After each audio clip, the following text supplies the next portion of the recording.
प्रत्येक व्यक्ति जीवन में सुखी रहना चाहता है, चाहते हैं ना।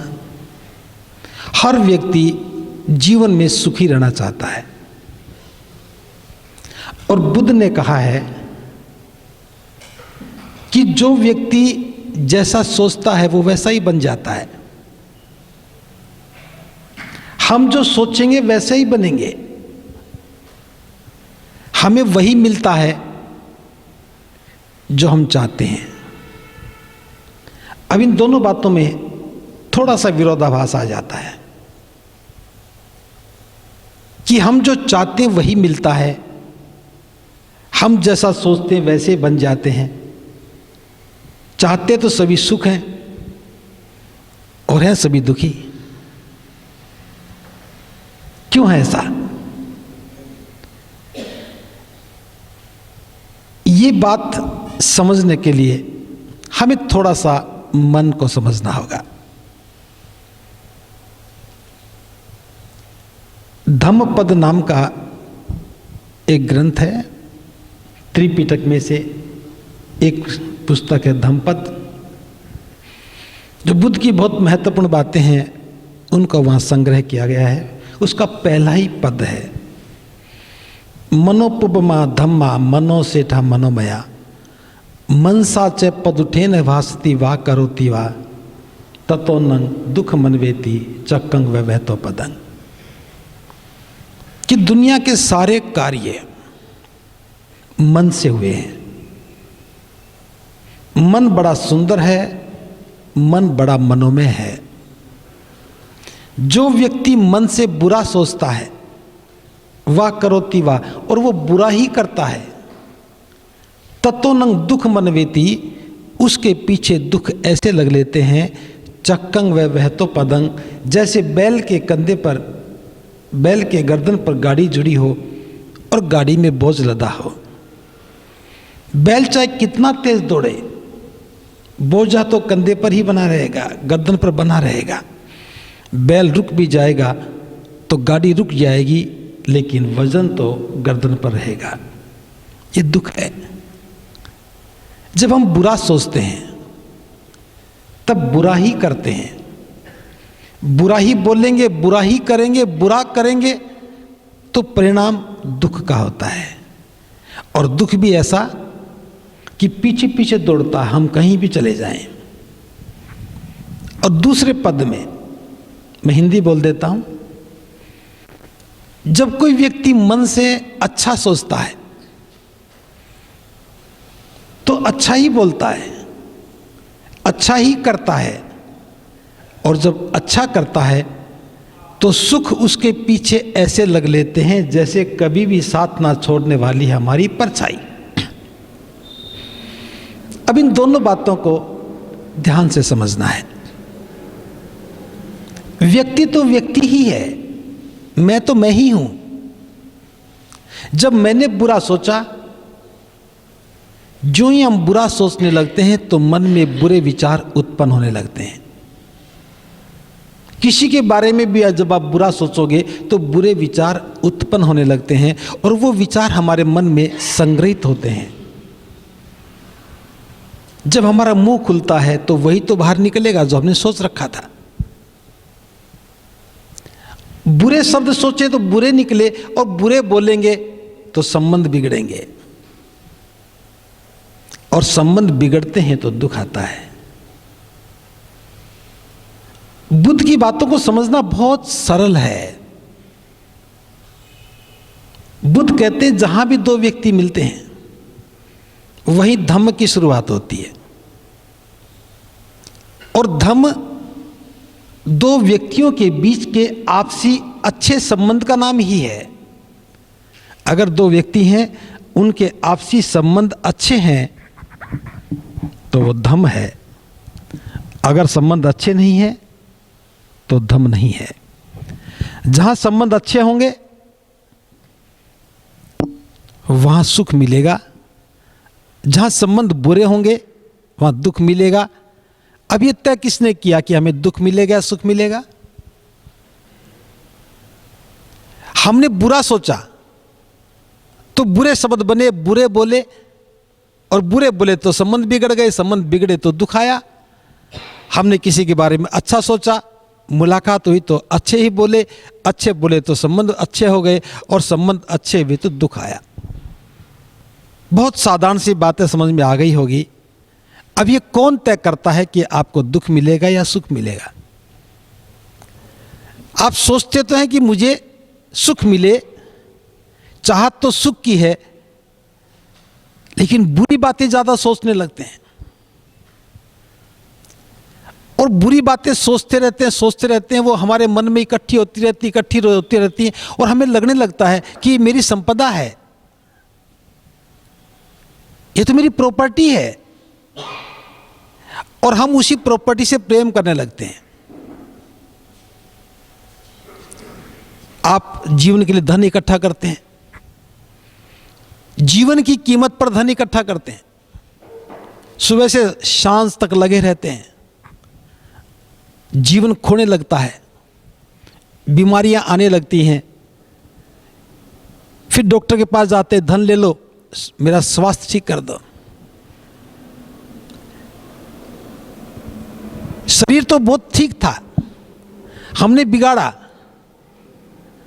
और बिगाड़ा जब ध्यान ही नहीं था कि हम बिगाड़ रहे हैं, और बिगड़ने के बाद हम ठीक करने की कोशिश करते हैं, फिर विपश्यना याद आती है। अभी कहा ना, चल नहीं पाते उठा के ले जाते, दौड़ते आते हैं। मैं ऐसा नहीं कह रहा हूं, मैं एक बात समझाने के लिए कह रहा हूं कि बुद्ध ने जो भी हमें शिक्षा दी, उन शिक्षाओं में विपश्यना एक हिस्सा है, एक छोटा सा पार्ट है। विपश्यना समझने के लिए है, जो चीजें बाहर से समझ में नहीं आती, उन्हें अंदर जाकर समझना है। जब हमारा मकसद ही सुखी रहना है, तो इसके लिए बुद्ध ने अष्टांगिक मार्ग का जिक्र किया। और अष्टांगिक मार्ग क्या है? इसे 8 अंगों वाला मार्ग कहते हैं, या हम इंग्लिश में मिडल पाथ। इसको समझने के लिए तथागत ने बताया है कि 2 प्रकार की अतियां हैं, और दुनिया में 2 ही प्रकार के लोग हैं। कुछ लोग तो ऐसे हैं जो कहते हैं कि खाओ पियो मौज उड़ाओ, अंततः सबको मरना ही है, जब मरना है तो खा पी के क्यों ना मरे। तो जिंदगी को मारना कोई उद्देश्य नहीं है, मौज लेते रहें, वो मौज लेना ही जिंदगी को नष्ट करना है, यहाँ कोई सुख नहीं है। दूसरे प्रकार के लोग वे हैं जो कहते हैं कि नहीं, काया क्लेश करो, शरीर को जितना कष्ट देंगे उतना ही शरीर अच्छा बनेगा, उतना ही जीवन सुखी होगा। शरीर को कष्ट देना भी काया क्लेश है, और काया क्लेश दुख का ही मार्ग है। इन दोनों अतियों में कहीं सुख नहीं है, और आदमी इन्हीं 2 अतियों में फंसा खड़ा है। घर में कोई खुशी का माहौल आ गया, चलो खाते पीते हैं, खुशी का माहौल है, खाते पीते हैं, दुख का आमंत्रण है। अभी जीवन को ठीक करना है, चलो 1 सप्ताह का फास्ट रखते हैं, काया क्लेश है, ये भी दुख का आमंत्रण है। तो बुद्ध ने जो सिद्धांत दिया, इसको समझिए ध्यान से। जैसे एक तार वाली वीणा है, उसका तार ढीला हो, उसको कितना भी हिलाइए संगीत पैदा नहीं होता।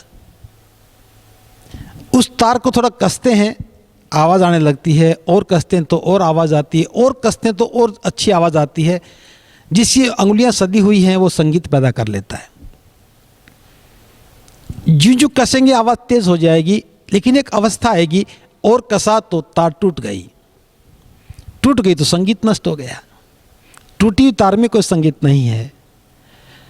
तो बुद्ध ने कहा है, जीवन को इतना ढीला भी मत छोड़ो कि इसमें कोई संगीत ही ना हो, और इतना भी मत कसो कि वो टूट ही जाए। इन दोनों अतियों के बीच में जो ठीक ठीक कसो कि जीवन सुंदर हो जाए। और उसके लिए मैं बताना चाहूँगा कि सबसे पहला है, हमारी दृष्टि सम्यक हो जाए, हमारा देखना ठीक हो जाए।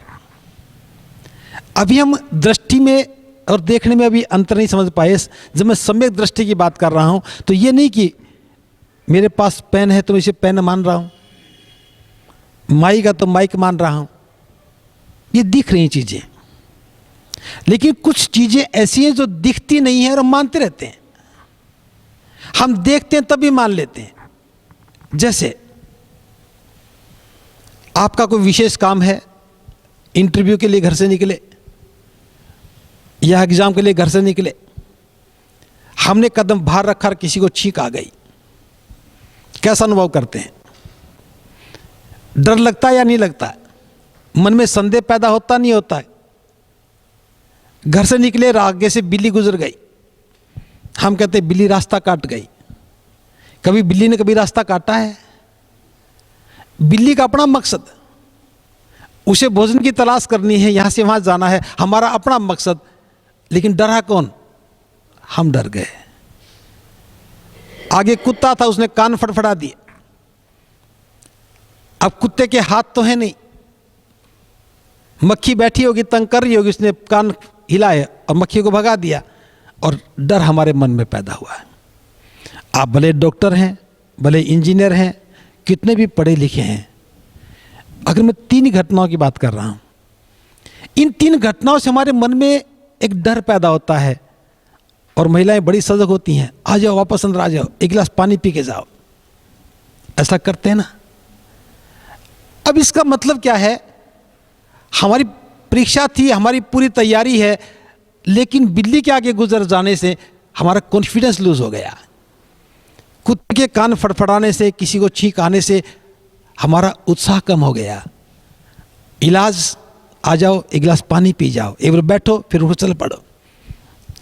ये मिथ्या दृष्टि है, और व्यक्ति जीवन भर इन्हीं का शिकार रहता है, इसे बाहर निकलता नहीं, डरता रहता है। और जो डर है ये अविद्या है, और इसका किसी डॉक्टर के पास उपाय नहीं, उपचार नहीं है। जिस दिन हम इसे स्वीकार कर लेंगे, हाँ ये मेरी अविद्या है, अज्ञानता है, और अज्ञानता ही दुख है, अज्ञानता से बड़ा कोई दुख नहीं है, लेकिन हम जीवन भर उसी अज्ञानता में रहते हैं और इसीलिए हम दुखी रहते हैं। जैसे एक उदाहरण के लिए बात कर रहा हूं, मेरी सारी बातें स्वीकार करने की आवश्यकता नहीं, मैं तो अपनी इच्छा से समझा रहा हूं। प्रत्येक व्यक्ति सोचता है कि मरने के बाद मैं स्वर्ग में जाऊं। क्या किसी ने देखा है? किसी ने वहां से आके बताया? इस लाखों साल की व्यवस्था में कोई एक भी व्यक्ति ऐसा नहीं है जो वहां गया हो और लौट के आया हो और बताया हो। हम अगले के लिए चिंता कर रहे हैं, पिछला किसी को याद नहीं। जब पिछला ही याद नहीं तो अगले की चिंता क्यों? वर्तमान में जो मेरे सामने है, मेरा अपना जीवन वर्तमान में है, अगर मैं इसी को ठीक कर लूं, वर्तमान को ठीक कर ले, तो भविष्य में जो बनना होगा सो बनेंगे। जब पिछला याद नहीं तो अगले की चिंता क्यों करनी? लेकिन आदमी इतना मिथ्या दृष्टि में रहता है कि मरने के बाद बस वहां चला जाऊं, जीते जी चाहे कितना दुखी हो जाऊं। तो जीते जी हम दुखों को इकट्ठा करते हैं मरने के बाद सुख पाने के लिए। ये बुद्ध का धर्म नहीं है। बुद्ध कहते हैं कि वर्तमान में जियो, ना भूतकाल के लिए रो, ना भविष्य के लिए खो, वर्तमान में जियो। और वर्तमान में जीने के लिए दृष्टि सम्यक होनी आवश्यक है। मन के जो डर हैं इन्हें निकलना चाहिए, और इसको निकालने के लिए सिर्फ इतना करना है, हमें स्वीकार करना होगा, हाँ ये मेरी अविद्या है। अगर कोई व्यक्ति बीमार हो और पड़ोसी भी कहें, परिवार के लोग भी कहें कि आप बीमार हो, डॉक्टर के पास जाओ, दवा ले लो, और वो व्यक्ति कहे ना मैं बीमार कहाँ हूं, मैं तो बीमार ही नहीं हूं, क्या उसका कोई इलाज कर सकता है? बीमारी का इलाज करना है तो सबसे पहले स्वीकार करना होगा कि हां मैं बीमार हूं। यह स्वीकार करते ही 4 श्रेष्ठ सत्य जो भी डॉक्टर मिस्टर सतपाल सिंह जी ने बताया कि 4 जो श्रेष्ठ सत्य हैं, जो बुद्ध की बहुत अद्भुत खोज है, कि दुनिया में दुख है, तो पहले दुख को स्वीकार कर लें। फिर जब दुख है तो कोई कारण है उसके पीछे, और को जो भी कारण है उसका निवारण भी है, और निवारण का एक मार्ग है। ये 4 स्टेप अगर समझ में आ जाएं तो हम अपने जीवन के प्रत्येक दुख का समाधान कर सकते हैं। लेकिन बिना दुख के कारण को जाने हम अविद्या में रहते हैं। एक छोटा सा उदाहरण है, हमें बचपन की घटनाएं याद हैं। जब कोई बुखार होता और ठंड लगती तो परिवार के लोग उसे रजाइयाँ उड़ाते थे। हम कहते अभी ठंड लग रही है, फिर एक और उड़ा दो, फिर कहते ठंड लग रही है, एक और उड़ा दो।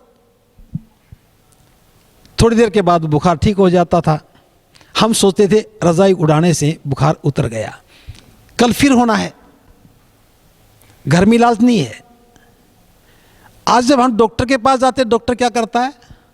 वो कहता है पहले तो कम्बल हटाओ, बुखार तेज है, गीली पानी की पट्टी से इसका तापमान कम करो। वो कहता मुझे ठंड लग रही है, और डॉक्टर कहता नहीं, गीली पट्टी से इसे ठीक करो। फिर डॉक्टर खून टेस्ट करता, कहता मलेरिया है, कुनिन की गोलियां दे देता है और खाने का तरीका बता देता है। और कोई व्यक्ति दवा लेकर के जेब में डाले घूमे जाए कि मेरे पास तो दवा भी है, दिल्ली के सबसे अच्छे डॉक्टर ने दवा दी है, क्या बुखार ठीक हो जाएगा? बस इतना ही समझना है। जो दुख है उसे स्वीकार करो, उसके कारण को ढूंढो, और कारण को ढूंढने के बाद निवारण को ढूंढो, और निवारण का भी एक मार्ग है। दवा भी ले ली, बीमारी भी पता लग गई, खा नहीं रहे हैं तो भी इलाज नहीं है। हमारे साथ यही है। हम सब जानते हैं, सब जानकार हैं, सब विद्वान हैं, सब पढ़े लिखे हैं, अधिकारी हैं, अच्छी नौकरियां करते हैं, लेकिन हम भूल जाते हैं कि हम पढ़े लिखे तो क्या पढ़कर क्या है। आप डॉक्टर हैं तो मेडिकल साइंस को जानते हैं, आप इंजीनियर हैं तो इंजीनियरिंग को जानते हैं, एडवोकेट हैं तो कानून को जानते हैं, आप प्रोफेसर हैं, विशेष सब्जेक्ट हैं तो सब्जेक्ट को जानते हैं। लेकिन बात तो जीवन की है, जीवन को कितना जान रहे हैं? हमारी शैक्षिक योग्यता का जीवन निर्माण से कुछ ज़्यादा संबंध नहीं है। आपके पास एडमिनिस्ट्रेटिव पावर हो सकती है कि आपकी एक कलम से आपको ताकत मिल जाती है, लेकिन जीवन निर्माण में क्या वो सहायक है? तो सबसे पहले हमें अपनी दृष्टि को सम्यक करना है। और ये जब हम दृष्टि की बात करते हैं, जो ही हमारी दृष्टि सम्यक होती है, हमारे डर खत्म होते हैं, तो हमारी बुद्धि निर्मल हो जाती है। जिसके मन में डर नहीं, उसकी बुद्धि निर्मल है, और जिसकी बुद्धि निर्मल है वो प्रज्ञा में है। प्रज्ञा का मतलब विद्वत्ता नहीं है, प्रज्ञा का मतलब ज्ञान नहीं है, प्रज्ञा का मतलब है जिसकी बुद्धि निर्मल हो जाए। तो सम्यक दृष्टि प्रज्ञा का पार्ट है। और जब हम निर्मल बुद्धि के स्तर पर जाकर के कोई निर्णय लेते हैं तो हमारा निर्णय भी सम्यक होता है। जब प्रयत्न शुरू करते हैं तो वो भी सम्यक होते हैं। सम्यक मतलब ठीक ठीक। और जब प्रयत्न भी ठीक है, निर्णय भी ठीक है, तो परिणाम भी ठीक होता है। और परिणाम अच्छा होता है तो सुख मिलता है, खुशी होती है, बुद्धि निर्मल हो जाती है, हम प्रज्ञा में आ गए। अष्टांगिक मार्ग के 2 चरण पूरे हो जाते हैं। अभी यहाँ तक मैंने ध्यान साधना का जिक्र नहीं किया है, विपස්සना का जिक्र नहीं किया है। उसके बाद दूसरा चरण शुरू होता है, शील का चरण है। और शील में क्या है? 3 ही बातें। सबसे पहले वाणी की मधुरता, हमारी वाणी सम्यक हो। अगर वाणी मधुर है तो हमारे संबंध भी मधुर होंगे। अगर वाणी में कटुता है, कठोरता है, चुगली निंदा है, बातों को बड़ा चढ़ा के कहने की बात है, उसका प्रभाव भी बुरा होगा। हम सब लोग जानते हैं, हम जिससे मधुरता से बात करते हैं वहां में खुशी मिलती है, और जहां कठोरता से बात करते हैं वहां दुख मिलता है। जब भी किसी व्यक्ति के आने पर आप जो भी संबोधन करते हैं, पहला जो शब्द बोलते हैं वो तय करता है कि आपका व्यवहार कैसा होगा। जब हमारा कोई प्रिय मित्र आता तो बड़े प्रेम से बात करते हैं, खुश होकर बात करते हैं। कोई अप्रिय मित्र आ जाए तो बड़े क्रोध में बात करेंगे। ऑफिस में बैठ के काम कर रहे हैं, कोई हमसे नीचे का कर्मचारी आ जाए तो डांट करके बात करेंगे। अधिकारी आ जाए तो बड़े मधुर स्वभाव में बात करेंगे। ये जीवन शैली ही दुखों का आमंत्रण है। अब एक अवसर मिला हमें कि कोई भी आए, कोई जरूरतमंद आया, परिचित आया, अपरिचित आया, मेरे से बड़े ओहदे वाला व्यक्ति आया, मेरे से छोटे ओहदे का व्यक्ति आया, कोई भी आए, वो एक व्यक्ति है और मैं उसके लिए कुछ कर सकता हूँ। मधुरता से बात कर लें, कुछ जाएगा हमारा। लेकिन जो अहंकार है, मैं अधिकारी हूँ, मैं बड़ा अधिकारी हूँ, मैं पावरफुल अधिकारी हूँ, ये बैरिकेटिंग कर देता है और हमारी वाणी वहीं से बिगड़ना शुरू होती है। और रोज़ जब ऐसा व्यवहार करते हैं तो वो हमारा व्यक्तित्व बन जाता है और वो व्यक्तित्व ही दुख का कारण बनता है। आपने कितने लोगों को देखा होगा, मैं तो अक्सर देखता रहता हूँ कि मेरा तो विषय यही है। कुछ लोग कहते हैं बस मुझ में एक ही कमी है, एक बार मुझे कोई बुरी बात कह दे, जिंदगी भर नहीं भूलता हूँ। अब वो जानता तो है कि मेरे में एक कमी है कि कोई मुझे एक बार गाली दे दे, बुरी बात कह दे, जिंदगी भर नहीं भूलता हूँ। जिसने बुरा कहा था वो तो भूल भी गया और हम जिंदगी भर याद रखते हैं। ये बात पता कैसी है? सोमवार को सुबह 11 बजे कांटा चुभा और वो एमएमटीसी के इस सामुदायिक भवन में आते ही घुसा। कांटा चुभा तो दर्द भी हुआ। अब तो याद रखना है, एमएमटीसी में जब भी जाता हूं सोमवार को 11 बजे कांटा चुभा था। अब हर सोमवार को कांटा चुभोए, हर सोमवार को 11 बजेंगे तो कांटे की चुभन याद आएगी। ये दुख का आमंत्रण है। वाणी मधुर है तो दूसरा काम है हमारा व्यवहार भी मधुर होगा, और व्यवहार मधुर है तो सुख ही आएगा। आप किसी के साथ भी मधुरता का व्यवहार करेंगे तो सुख मिलेगा। और तीसरा, आजीविका भी सम्यक हो, आजीविका भी सम्यक हो। सील में 3 ही बातें हैं, सम्यक वाणी हो, सम्यक व्यवहार हो, सम्यक आजीविका हो। हम सब जानते हैं कि आजीविका अच्छी है तो जीवन सुखी है, लेकिन भरोसा कोई नहीं करता। आप महीने में 50,000 रुपया कमाते हैं, महीने में 1 लाख रुपया कमाते हैं, क्या संतुष्टि है? 1 लाख का तो सोफा ही लेके आना है। छोटी कार में कार नहीं चलती, बड़ी कार लेके आनी। तनख्वाह से बात नहीं बनेगी, तो पैसा आना चाहिए, कैसे भी आ जाए। अब चोरी करने लगते हैं, झूठ बोलने लगते हैं, किसी का काम रोकते हैं, किसी को डराते हैं, किसी को धमकाते हैं, कैसे भी करके हम पैसा कमाते हैं और फिर कहते सुख तो आया ही नहीं। जहां चोरी करेंगे वहां तो दुख ही आएगा। एक बहुत ही व्यवहारिक बात कर रहा हूं आपसे। अगर आपके बच्चे चोरी करने लगे तो आपको कैसा लगेगा? अच्छा या बुरा? अच्छा या बुरा? बुरा लगेगा। कितने लोग हैं जो ईमानदारी से पैसा कमा करके बच्चे की फीस भरते हैं? इस देश की सरकार ने फैसला कर दिया कि 1 साल में 10 लाख रुपए फीस लगेगी। आईआईटी में डॉक्टर बनना है तो आपको 1 करोड़ रुपया खर्च करना पड़ेगा या 50 लाख खर्च करना पड़ेगा। कोई भी अधिकारी कर्मचारी काम करता है, क्या वो उस पैसे से बच्चे को पढ़ा सकता है? बच्चे को पढ़ाना तो क्या करना होगा? ईमानदारी से बताओ क्या करना होगा? चोरी करनी होगी।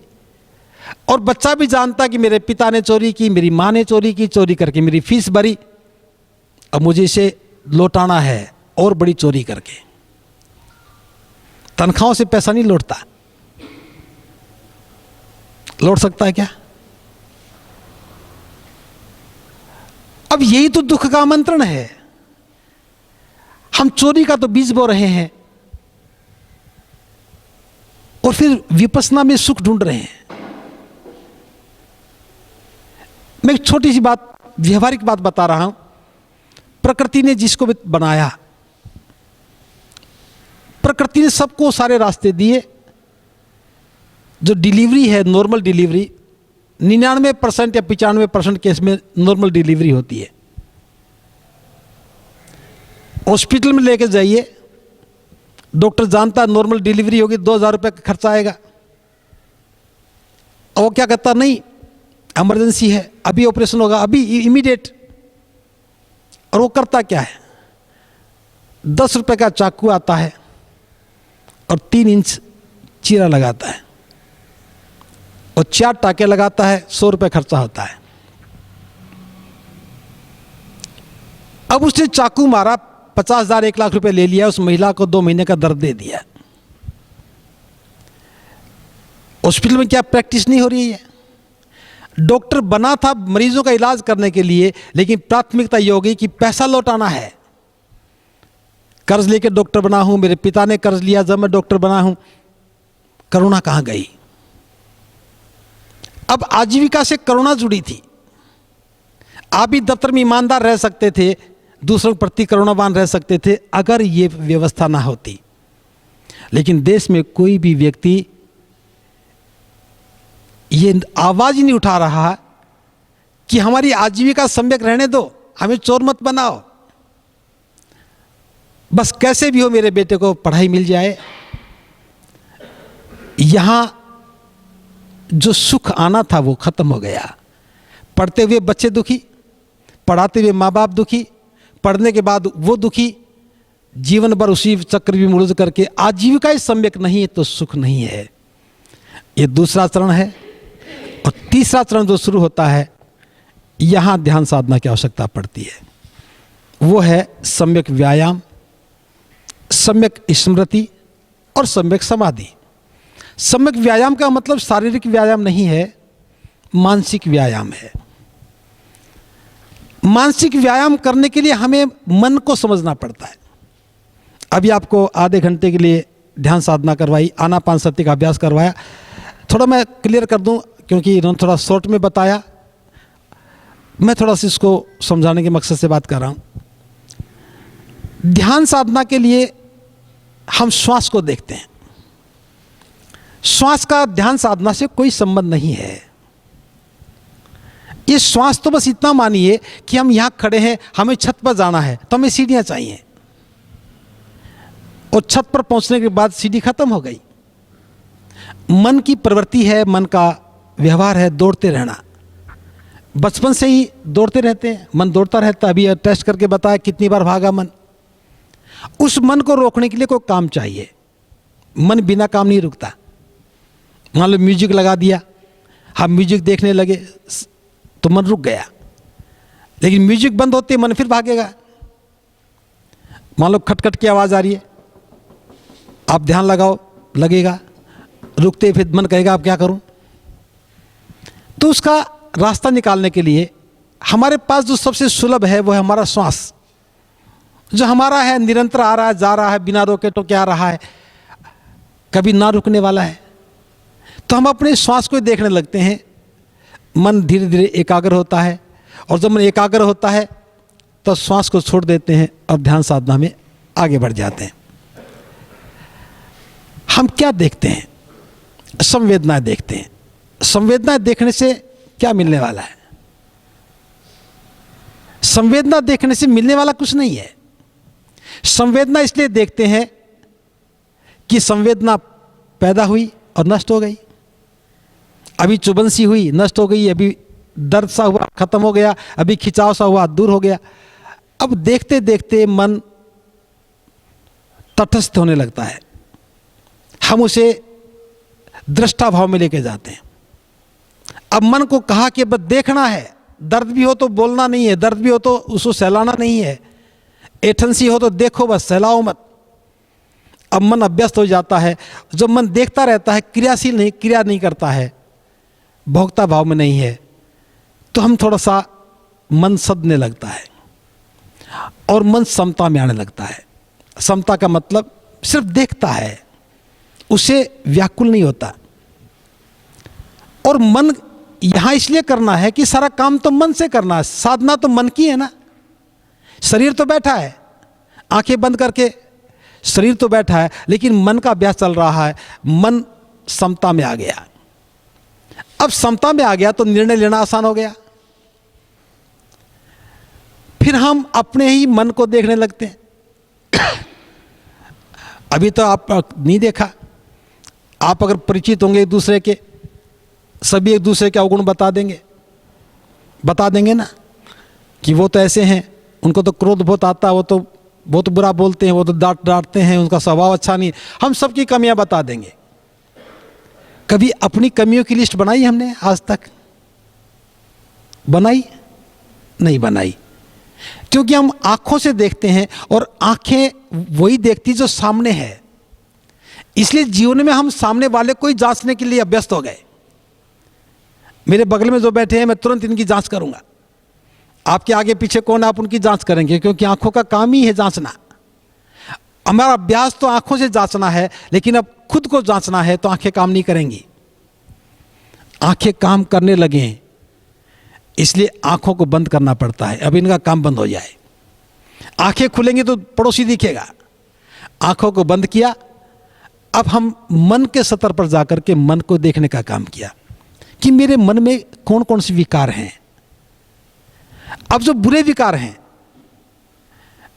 अभी तक हो सकता है आपकी समझ में अभी ना आया हो, लेकिन जब बैठेंगे, अरे मेरा तो व्यवहार बहुत बुरा है, मेरा तो स्वभाव भी बुरा है, मेरे मन में तो बड़ा लोभ है, मेरे मन में तो बड़ी वासनाएं हैं, मैं तो बड़ा ईर्ष्यालु हूं, मेरे मन में तो फलां व्यक्ति के प्रति द्वेष भरा है। अभी छोटी छोटी बातें जो अभी तक हम ध्यान नहीं दे रहे थे, अब मन के स्तर पर जाकर के दिखने लगती हैं कि मेरे मन में इतना द्वेष, मेरे मन में इतना अहंकार, मेरा इतना बुरा व्यवहार, मेरा इतना बुरा स्वभाव। उस आदमी का कोई दोष नहीं था, मैंने इतना डांट दिया, क्यों डांटा? जब हम देखने लगते हैं, हमारा मन समता में है। अब वो बॉयस्ट नहीं है कि मैं अपनी कॉपी जांच रहा हूं तो कितने नंबर दूं। नहीं, वो कहता नहीं कॉपी किसी की हो, मेरा काम तो जांचना है। और जब हमारा मन देखने लगता है कि मेरे अंदर ये विकार हैं, तो मन का एक सुंदर सा तरीका है, जब हम देख लेते हैं और ये कहते हैं ये तो बुरी बात है, तो उसको त्याग देता है। जैसे आप स्नान करते हैं, नहाते तो क्या करते हैं? पानी डालते हैं, साबुन लगाते हैं, थोड़ा मसलते हैं। किस लिए? कि जो तन पे लगा है साबुन में घुल करके पानी के साथ बाहर चला जाए, और नहा करके हम कैसे बड़े तरोताज़ा हो गए। हर रोज हम बाहर से स्नान करते हैं, धुले हुए कपड़े पहनते हैं, तरोताज़ा होते हैं। अगर 2 दिन ना स्नान करें तो कैसा लगता है? बहुत से लोगों को तो 1 दिन में बुरा लगता होगा, 2 दिन की बात तो बहुत दूर होगी। अगर हम 1 सप्ताह तक ना नहाएं और कपड़े भी ना बदलें तो कैसा लगेगा? कैसा लगेगा? बुरा लगेगा। अब बाहर का मैल बाहर ही तो है, अंदर तो नहीं है ना।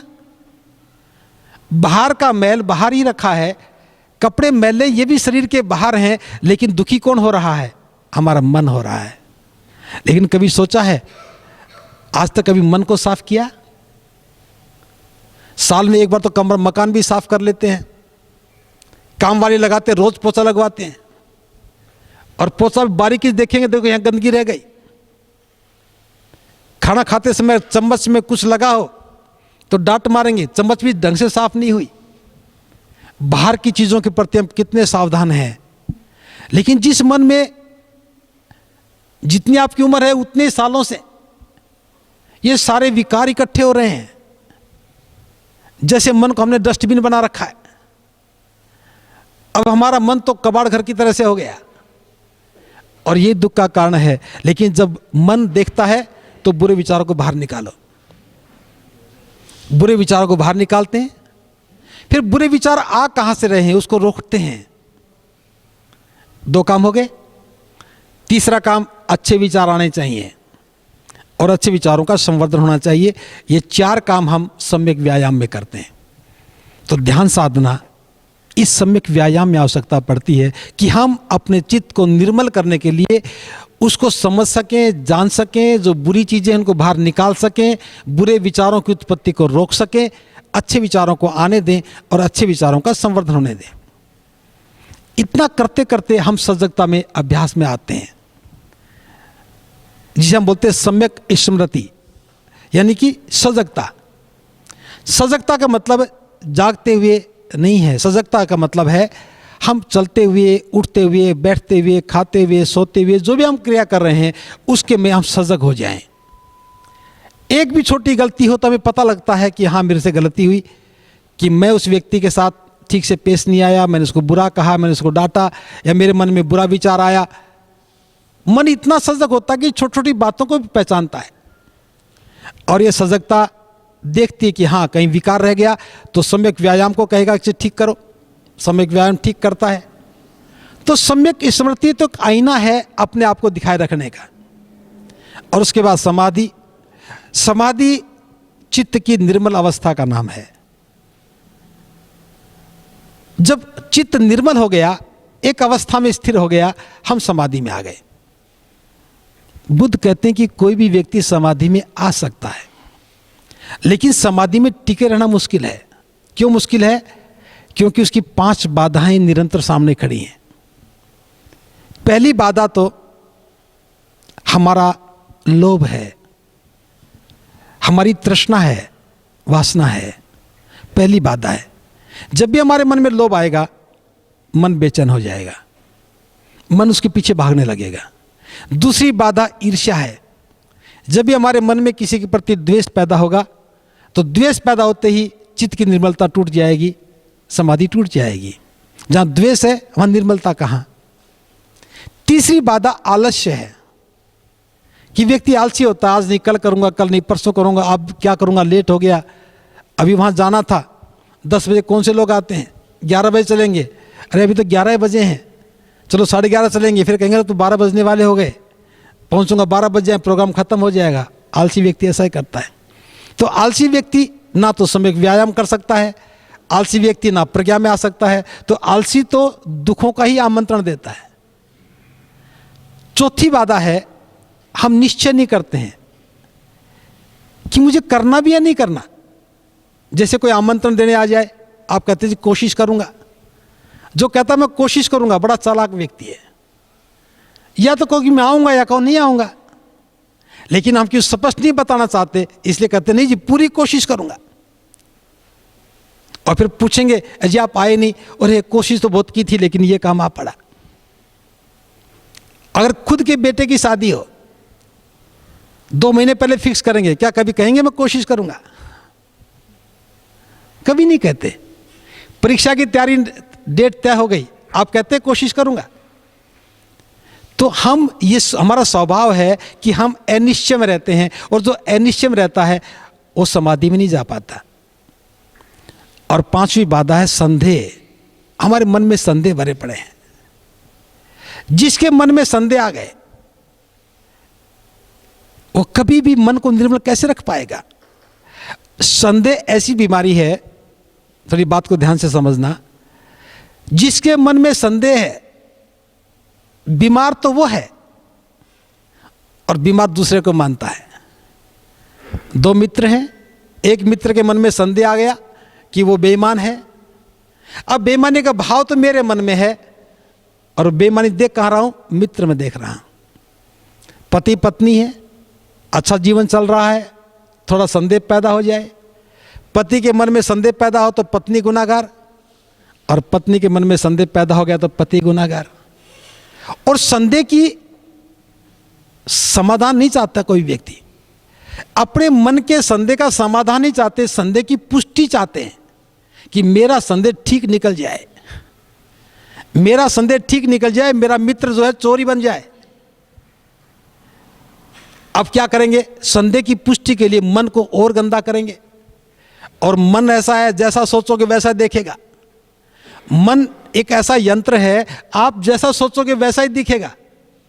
मन में संदेह था, संदेह में सोचना शुरू किया तो हर एक घटना पुष्टि करती जाएगी और कहेंगे मैं जीत गया, संदेह पक्का निकला। बीमार खुद है, देख किसी और को रहा है, मन मेरा अपवित्र है, मन में मेरी गंदगी भरी है और मैं किसी दूसरे को आरोपित कर रहा हूं, और हम विजेता बन जाते हैं। परिवार टूट जाते हैं, संबंध टूट जाते हैं। फिर बुढ़ापे में याद आएगा, अरे ये बात तो गलत थी, तो मैं सोच नहीं पाया, समझ नहीं पाया, अब क्या हो गया। तो ये 5 बाधाएं ध्यान साधना से दूर होती। दोस्तों वीडियो पसंद आए तो लाइक, शेयर और न्यूज़ 22 लाइव को सब्सक्राइब करना ना भूलें। शुक्रिया। देखते रहें न्यूज़ 22 लाइव, सदैव आपके साथ।